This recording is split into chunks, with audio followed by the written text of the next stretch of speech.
Pull-ups are one of the oldest yet most widely used back exercises out there, and for good reason.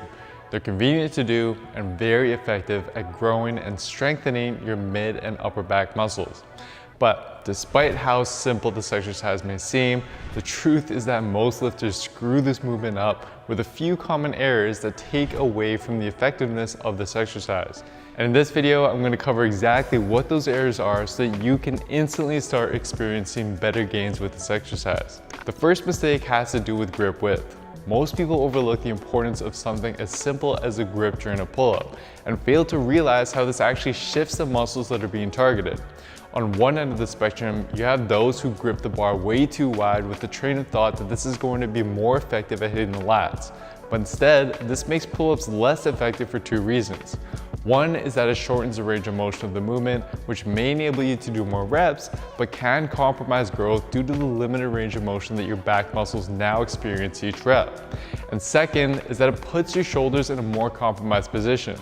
In fact, a 2016 observational study analyzed the risk of various pull-up grips and found that a wide grip pull-up, due to the position that the shoulders placed in throughout the movement, exhibited the highest risk of shoulder injury and impingement, which can obviously be detrimental to your gains in the event that you do actually end up harming your shoulder. However, on the other end of the spectrum, you also don't want to grip the bar too narrow. What this will do is it increases the degree of pronation that your forearm experiences during the pull-up, which then shifts more emphasis to the forearm muscles like the brachioradialis. This can not only shift some of the tension away from your back muscles, but it can also make your forearm muscles now become the limiting factor in your pull-up. Meaning that instead of stopping the set because your back muscles have fatigued, you're forced to stop because your forearm muscles have fatigued. So what you want to do instead is grip the bar not too wide and not too narrow. And there does seem to be a sweet spot with this. If we take a look at grip width research on the lat pull down, which is executed in a similar fashion as a pull-up, we know that a medium grip of about 1.5 times shoulder width seems to be the best grip to not only maximize activation of the back muscles, but also seems to be the grip width in which we're the strongest. So apply this to your pull-ups by using a grip that's slightly outside of shoulder width, and you'll likely experience not only a stronger and safer pull-up, but one that actually hits the muscles that you're trying to target. The second mistake you're making is you're failing to properly engage your core muscles during the exercise. Muscle activation research on the pull-up has shown that when performed correctly, your core will often be the highest activated muscle during the movement.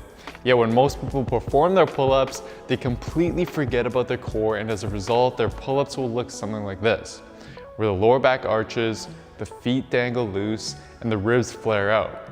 Now, although this isn't necessarily bad, it does create a great deal of instability and wasted energy during the pull-up, which can negatively affect your strength in the movement.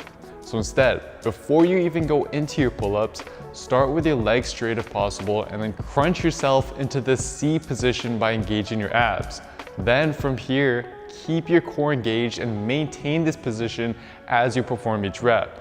This will not only instantly provide a ton more stability into your pull-ups, but by setting your lower back into this more stable position, it can also enable your lats to pull with more force because they attach into the low back. So apply this tip and you'll very likely notice the resulting strength improvements right away. The next mistake is losing form at the top of the pull-up. Most people will show pretty good form in the beginning of the pull-up, but towards the end of the pull-up, they'll fatigue and start compensating. And usually they do so by letting the shoulders shrug up to the ears and roll forward as they struggle to get above the bar. This not only puts the shoulders in a compromised position, but it also disengages the back muscles that we're trying to target. Instead, we want to keep the shoulders back and externally rotated as we come up to the bar. And to ensure that this happens, we need to first make sure that we're starting the pull-up correctly to begin with. To do so, before you initiate the pull, first set your shoulders by pulling your shoulder blades down and back so that your shoulders move down and away from your ears.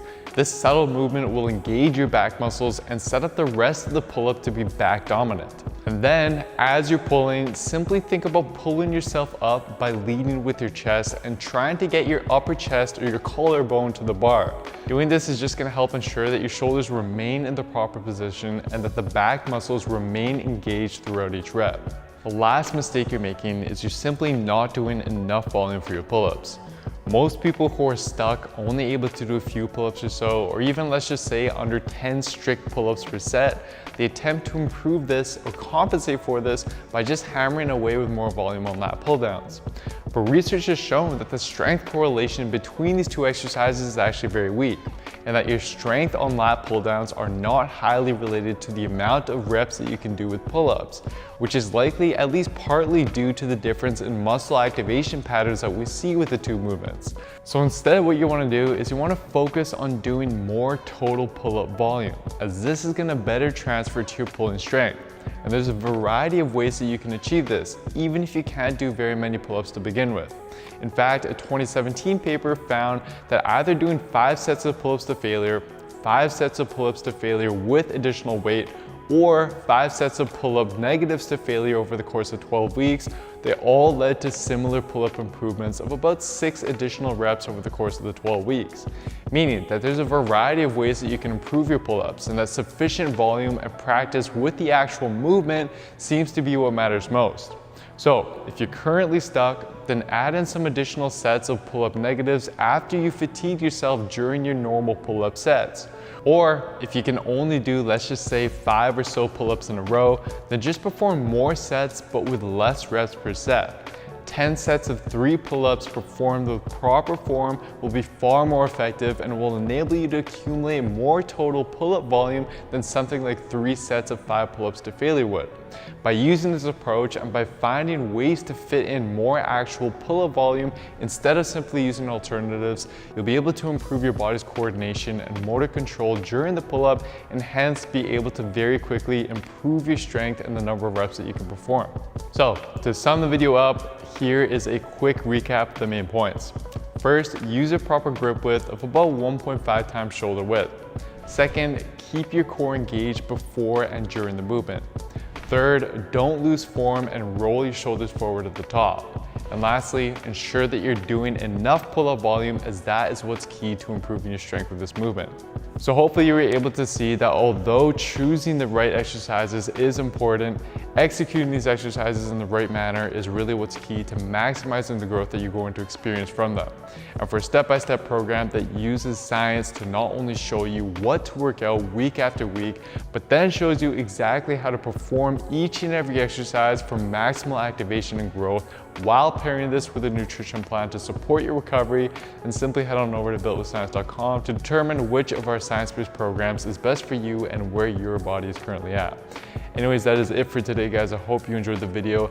Please don't forget to show your support by giving the video a like, leaving a comment down below as to what you'd like to see me cover next, and subscribing to the channel and turning on notifications for the channel as well. This all really does help me out. Thank you so much, everyone. I'll see you next time.